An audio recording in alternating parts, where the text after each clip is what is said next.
President-elect Donald Trump's nominations and appointments roll in, cue the hysterics from the left. They've learned nothing from their massive defeat and continue to thumb their noses at the majority of American voters who elected Trump, and by extension, his team. They hate that he is assembling a group of outsiders who will work for the American people and not at the behest of the establishment swamp. And again, because they learned absolutely nothing on November 5th, they are sticking to the same playbook of tired insults. White supremacist is one of their faves. Add the Secretary of Defense nominee, Peter Hegseth, the Fox News commentator as well, because this is someone who, weekend host, important distinction. This is someone who, is known to be a white supremacist, known to be an extremist, whose platform, whose book is basically about his opposition to the advancement of black officers to the top brass.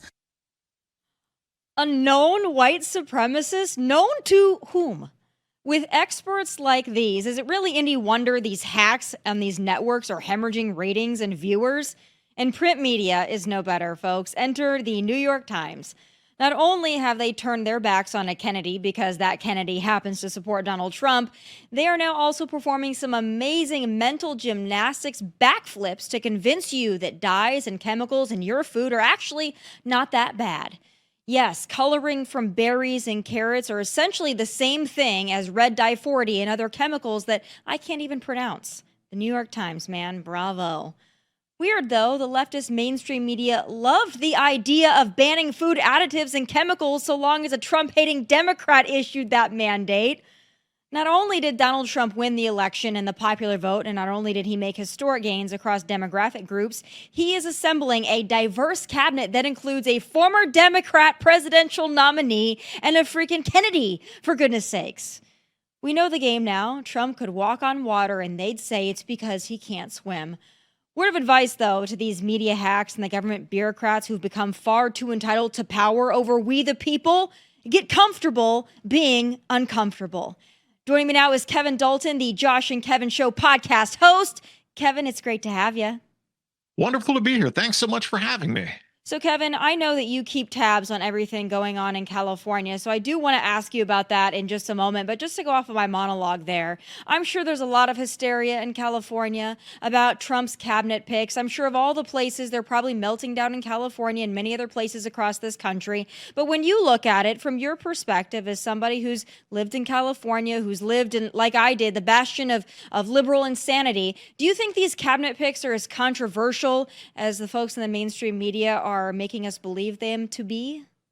Without question, they are not. I would say anything that is different from the exact same thing that we've been doing for the past 4 years, 8 years, 12 years, let's do that. Let's break up the swamp. Everything we've been trying to drain this whole entire time, we're bringing in people with their specific job. Their specific goal is to drain the swamp, fill in the swamp with cement so it never fills up again. This is exciting times, frankly, in politics.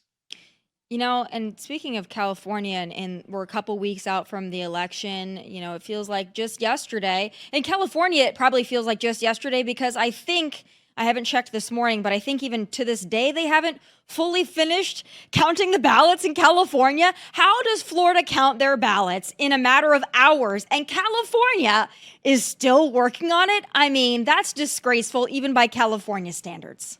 There's millions of votes still that need to be counted in California. And the only thing that the press, the thing that should be holding these people responsible for not having these ballots counted and delivered are covering for them. They're like, hey, it takes a long time to count ballots in California. And let me tell you why that's a good reason. It's like, wait, no, all you're doing is ruining the integrity of the elections. You want people to believe that these are fair elections and all their votes have been counted. Count them when they come in. Don't wait weeks out and then all of a sudden, 10 days out, Kamala Harris seems to be gaining some ground here in places in California, in places in Pennsylvania. The integrity of our elections is one of the most important things in this country, and all the election officials are eroding that, and the media are helping them do it or congratulating them for doing it. So in California, some of this vote count might not make a whole lot of difference. Although I will say there are House seats and there's also representation that's important. We need to get the ballots counted. I mean, honestly, California became a player, even if it comes just to the popular vote. Like, hey, listen, we want to increase Donald Trump's popular vote lead so that the Democrats really have nothing to say. But when you go to places like Pennsylvania, right? Donald Trump won Pennsylvania. There's no dispute over that. But when you go to these ballot counts that are continuing, we always have to be very careful when we talk about voting, we talk about election integrity, lawsuits galore, right? But in Pennsylvania, they are seemingly admitting to their at least desire to count illegal votes. I want to play this clip for those who haven't seen it. We reject all three categories of these ballots. Your motion is to reject or dismiss the challenges in this category in front of you? Correct, yep. Not going to second that, mostly because I think we all know that precedent by a court doesn't matter anymore in this country, and people violate laws anytime they want. So for me, if I violate this law, it's because I want a court to pay attention to it. A weird thing to admit on camera, man. It's shocking. I mean, they are doing everything they've been saying Republicans have been doing for the past 12 years through the history of time. They are actively, giddily engaging in election fraud. And I watched John Fetterman, who somehow has become the most logical, common sense voice of the Democratic Party. Even he was saying, I understand that counting these votes are illegal, and I think it should happen. This is absolute madness. You've got all the paid propagandists from the left who are screaming that this election was stolen and they want recounts. The only thing that makes it more insane is that they can't understand that they're doing the exact same thing they've accused us of doing all this time. Yeah, I just think it's odd though, because I have yet to hear Republicans say, yeah, these ballots that are coming in, they're past the postmark date, but let's just count them anyway. That's just really unique to what they want to do, especially in Pennsylvania. This has been an issue in the last election as well. But I want to go into some California stuff because, I obviously follow you on X, and I know that, like me, you're still very invested in what's going on in California. And there's a few things I want to talk about. The first thing I want to talk about, though, is the man who's obviously already preparing to run in 2028. We know this. We have one failed candidate from California and Kamala Harris. Gavin Newsom wants to be number two. That's fine. He is number two. He's the walking personification of number two. But I want to take a look at what is reportedly his new home. Okay. Interesting here. Now, I'm seeing reports that this cost around $9 million, that he actually paid over asking for it. He doesn't want to be in Sacramento, some kind of excuse about his children's education and the continuity of his child's education. I know that you've been following this closely. You got to tell me what the heck's going on with middle-class Gavin over there in that beautiful mansion. Yeah, well, Gavin initially moved out of the Sacramento area, citing, like you said, education issues for his kids, and which makes me wonder, I'm like, why aren't these public schools in Sacramento that you're always talking about, why aren't those good enough for your kids, Gavin? Why aren't the homes in Sacramento that you claim are so great and crime is down, why isn't that good enough for you? Nope. Gavin moved over to this tiny, bougie, rich enclave, paid over $9 million for this house, as you said, 7% over asking, which is insane in itself. And now we're trying to figure out who exactly paid for this house, because the lease on the deed for the house, it does not say Gavin Newsom. It does not say Plump Jack Wine. It does not have the name of any of his other LLCs that he's used to purchase homes throughout his home purchasing history. This was a new LLC or new entity that popped up 2 days before the house was purchased. So technically, Gavin Newsom did not buy this house for $9 million at 7% asking. Somebody potentially bought it for him. So is this going to end up being a gift? I don't know, but someone is on the hook for over $100,000 in property taxes a year alone. Let's not talk about the mortgage. Let's not talk about anything else. Property taxes at $100,000 a year. and it's all kind of mysterious on who's paying for it. When I look at that beautiful home, and I believe I tweeted this out, I just think how many illegal immigrants he could house in that mansion. Looks like it's a sprawling property. It looks like there could be a lot of area to house not only the homeless, but the illegal immigrants. We know Gavin's very concerned about that. I think he's now upped it to a 50-year plan to combat homelessness. $24 billion, doesn't really know where it went, but he's just committed to fighting this problem. And, he believes that California will be the model for the nation in fighting homelessness. I know you tweeted out that photo that I thought was just so perfect of Gavin Newsom strolling by a homeless man as he's reaching out his arm. I wish I had that photo. But, when you look at California, it's not gotten better. And many would say it's gotten actually a hell of a lot worse. Are you starting to see maybe some folks coming around to the idea that if they keep voting for Democrats, this is what's going to continue to happen to their beautiful state that they pay an arm and a leg to live in? I think there's hope on the horizon. We keep seeing pictures of the map of the 2020 election versus 2024 for California, and how there were several counties that went red. There was a lot more red in California than there used to be. Prop 36 passed, which undid all of the nonsense of Prop 47, which was great. Los Angeles County voted out George Gascon and brought in a common sense, level-headed district attorney. There were several races where it was like, okay, this is looking pretty good. But then you look at some really important ones like Steve Garvey and Adam Schiff. Yeah. And Adam Schiff just ran over Steve Garvey. Why? Because he's a Democrat. And the same will happen with, Kamala Harris is now being talked about as a potential for governor. And there's far too many people who are like, yes, absolutely, we will vote for Kamala Harris. Do you think so, though? Because I don't believe it. I know California is its own bag of tricks, right? But from my perception, having lived in California, and many people that I know still live in California and kind of have their ear to the ground of what's going on there, I don't think California actually likes Kamala that much. I don't think the people in the Bay Area really like Kamala that much. A lot of, the African Americans there still feel like she locked up people needlessly for marijuana offenses. So I don't think she's got a lot of love there.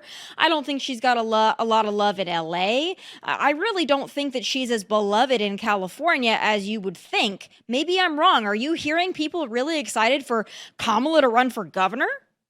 No, it's about the same as when she was running for president. I'm told there are people very excited about Kamala running for president as she would be for governor. I've seen a few polls, and she's testing well. She's on people's minds, and maybe people want to give her a do-over. But I feel like California only votes for things that are directly affecting them. Crime was directly affecting everyone. So Prop 36, the district attorney getting rid of George Gascon, those kind of felt like no-brainers for them, because they felt like if they walked out onto the sidewalks, there was a chance that they could be attacked or robbed or worse. So they voted to change that. As far as, their senators and and even at the state senators and the local level and even governor, I still think that that's too much of an arm's distance away for them, and they don't feel the direct impact of that. They still want to vote for the D. They still want to feel like they are good Democrats doing what their responsible Democratic duty is, and that's to vote for Democrats. So I think unless Kamala Harris is coming to their house with the rusty screwdriver to stab them, I feel like Kamala Harris is going to be, she has a great chance of being the next governor of California. See, and I just don't, because I think that the people in California, they might be Democrat, but I don't think that you can, if you are somebody in California who's not homeless, you actually have to make a pretty decent living to be able to afford to live in California. And if you make a pretty decent living, a lot of these people work in tech, or they work in academia, or they work in industry. They're entrepreneurs, a lot of smart people in California. I think they realize that Kamala is a moron. I think anybody who listens to Kamala knows that she's a moron. And a lot of people think that Kamala lost the election because of the economy and illegal immigration. True. She also lost it because the American people started hearing more from her and seeing more from her, and they realized that she was a vacant moron. And I really do believe that people were just like, you know what? I want to get there on her.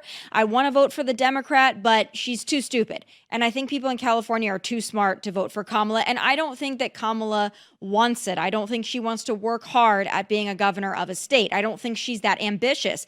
Gavin Newsom is ambitious for maybe all the wrong reasons, but he is certainly ambitious. I also don't think that Nancy Pelosi, who is the godmother of California, I don't think Nancy Pelosi likes Kamala. So I think that that's another disqualifying thing for her. But you know what? God bless California. If they want to go down that path, they want to make Kamala happen again, good luck to them. But I'm also wondering, in terms of the illegal immigration, obviously California has the largest population of illegal immigrants in the country. Of course, Gavin and others in the state have already vowed to fight Tom Homan. We don't want to deport any criminal illegal aliens. We love the criminal illegal aliens. We love the fact that they commit crimes just like the American citizen thugs that commit crime in California. We want them to stay. We want to protect them. When you talk to people in California, are there some that have come around to the idea that maybe criminal aliens need to go? I think everyone is on board with that from the beginning. I mean, as long as you don't have a microphone in your hand and blasting a Californian's face along to everyone here on X, I think they would quietly say, absolutely. You know, if this is a criminal, a violent criminal that is in this country illegally, that's common sense. They should be removed from the country. But as soon as anyone says, yeah, I think they should be removed from the country, and it's like, oh no, so you're on Trump's side and you think the grandma and grandpa who have been in this country for 50 years and never committed a crime before, they should be pulled out of their home and sent back to their country of origin. Well, no, that's not what anyone's saying, but the hyperbole police just jump on anything that seems like common sense. So I think if you talk to the vast majority quietly and said, hey, do you think illegal immigrants that are actively stabbing people and murdering people should be removed from the country? They would say yes. Unfortunately, we don't get to have even that small of a nuanced conversation when it comes to illegal immigration or dealing with the problem. I mean, if you look at X right now, everything up and down the feed is that Donald Trump has approved military action and he's going to make a state of emergency to get all the illegals out of the country. And it's like, well, that's not exactly what was said. And let's be honest, that's not logistically feasible. Nothing like that is ever going to happen. So here's the thing. If you're in this country illegally, maybe tread lightly. Maybe don't go on a looting spree. Maybe don't go on a stabbing or murdering spree. And odds are something will work out here and you'll be okay. But if you're a crap human being and you're not supposed to be here, expect that you're going to be sent elsewhere. Yeah, Tom Homan's not messing around. And I don't think he cares that Gavin Newsom wants to coddle and shield the criminal illegal aliens. I think he's going to go into these sanctuary cities and he's going to say too bad. And I think that he's got the full support and backing of Donald Trump to do that. I actually, back when I lived in California, this was 2017, maybe 2018, I actually went along with ICE agents in California in that sanctuary state. And I went with them in the early hours in the morning to conduct some of their raids for known criminal aliens, and they have to work extra hard because, of course, it's a sanctuary state and city. But I was amazed that even under a Trump administration, how difficult it was for ICE agents actually to do their job. I went with them. They had to knock on the door. They knew a criminal alien was living there, but they had to knock on the door. And if the person didn't want to open the door, there's nothing that they could do about it. And it was wild to me. That just cannot happen in the United States of America. I don't care how much Gavin Newsom wants to shield and coddle criminal aliens. To me, it's just untenable that this is a continuing practice in places in the United States of America. But I also want to talk about another controversy, and that's FEMA, another wonderful government agency. So we've got the lady that was fired from FEMA. She reportedly gave a directive to avoid homes that had Trump signs, because they liken those people to rabid animals, apparently. Let's take a look at this clip, and I want to get your take. And someone feels uncomfortable, we can't go to that home. If you have loose dogs and someone on the team is comfortable with dogs and another person is not, we can't go to that home because of safety precautions. So you feared the Trump houses. The people on FEMA were fearing the Trump houses like they were fearing people with vicious dogs in their backyard. Exactly. And and that's based on the trends. Oh, so Let me get this straight, Kevin. We're deplorables, we're garbage, we're racist, we're sexist, we're homophobes, we're misogynists, we're Nazis, and now we're dogs. So, I mean, just straight out of her own mouth, she's like, hey, listen, this has been a longstanding policy. But you know what? I will give her a little bit of credit because at least she was transparent about it. At least she's like, no, this isn't just me. This is like actually a policy. Thank goodness we have an incoming Trump administration. But what do you think about this? And, FEMA's had to, been active in California as well, and a lot of natural disasters in California. This particular case took place in Florida. But wow, I think the institutional rod is pretty ripe. Well, as soon as you give people the ability to do their job based on their feelings, I think we're going to have a real problem because politics is going to enter into those feelings immediately, as we've just seen. So, what happens if a FEMA person is allergic to bees or, the number 13 freaks them out? Are they going to avoid the addresses that have 13s or bees? Sorry, FEMA people, you get to sit on your asses for a large amount of the year doing absolutely nothing. And then every now and again, a disaster happens and you need to get up and do your job. And that means going door to door to see who needs help. Sorry, if I'm a FEMA guy and I don't know, I see a sign that says middle-aged white guys are not welcome here. Guess what? I still have to do my job and go see if these people need help. So, now that we've kind of set the precedent that FEMA doesn't have to go to Trump houses or anything that they fear or feel may be a threat to them, we've literally opened the door to everybody being excluded from FEMA help if they feel like it. This is a feeling now. Sorry, unless your life is in danger, you go to do your job. These they're literally living in a disaster. Your job is to facilitate them getting out of the disaster. You don't get to choose. Your feelings don't get to choose who you help and who you don't. This is the exact opposite of FEMA. Yeah. Well, it's government funded, which means it's taxpayer funded. I'd also just like to point out the whole feeling thing. The liberals, the leftists, they don't really care if young women playing sports don't feel like being around a man in their locker room. That doesn't matter. You must accommodate the penis in the locker room. But if somebody has a Trump sign in their yard, that might make you uncomfortable. So your taxpayer-funded job and duty, I guess, is up for negotiation and discussion. Amazing how that always happens and always works. Thank you, Kevin, so much for jumping on with me today. Best of luck to Gavin in his new home. It's a beautiful one, and I hope that he'll be inviting plenty of illegal aliens to reside there in the near future. I'll talk to you very soon. God bless. Have a great one. Folks, President-elect Donald Trump strolled into UFC 309 with great fanfare and a lot of love, but make no mistake, it's not just fighters and fighting fans who love Trump. Trump fever is taking sports by storm. Someone create a padded cry room for our friends at ESPN. It's time for final thoughts.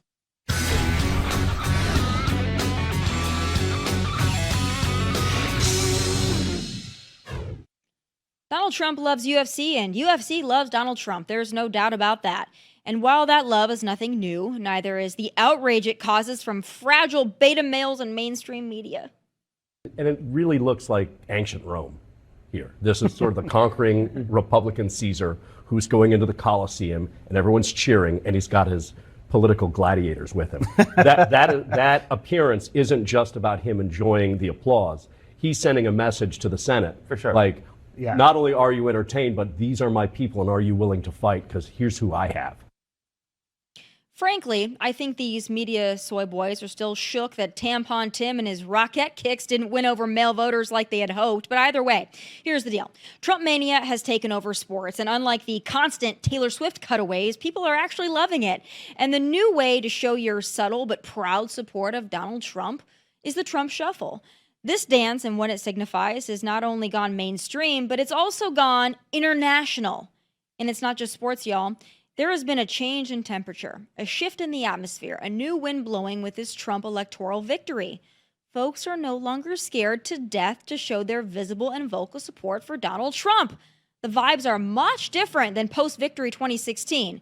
In 2016 and 2017, I would argue from firsthand experience, it was borderline dangerous to be a Trump supporter. The red hat was a no-go in many cities and even whole states around this country, like California. But it's different now, and I feel it. Sure, TDS, Trump derangement syndrome, still exists, but I'd argue it's now mostly confined to 4 areas: Hollywood, government, media, and social media. But I'd argue most everywhere else, even Democrats, normal, everyday ones, have stabilized, they've normalized, and they've rationalized. Now, caveats to that include the green hairs and Antifa freaks in places like Portland or Seattle. They're still psycho, and it's still dangerous to be a vocal Trump supporter in those wackadoodle enclaves. And another caveat would include various overpriced coffee shops in cities throughout America. It's weird in there, and y'all know exactly what I'm talking about. But outside of those places, the vibe and the mood has shifted. And if Trump does what he said he's going to do, well, that vibe will be here to stay. I dig it, because America is a better place when we can agree to disagree and not bludgeon each other physically or metaphorically over it. And those are my final thoughts. Please be sure to tune in tomorrow live at 1 p.m. Eastern. Catch full episodes of the show on Fox Nation whenever you want. Please like and subscribe to the YouTube channel at Tomi Lahren is Fearless. From Nashville, God bless and take care. Hey, thanks for watching. If you want more of my hottest takes, must-see conversations, and of course, my final thoughts, click here and make sure you subscribe here so you never miss a beat. I'll be here every weekday, and I hope you'll join me.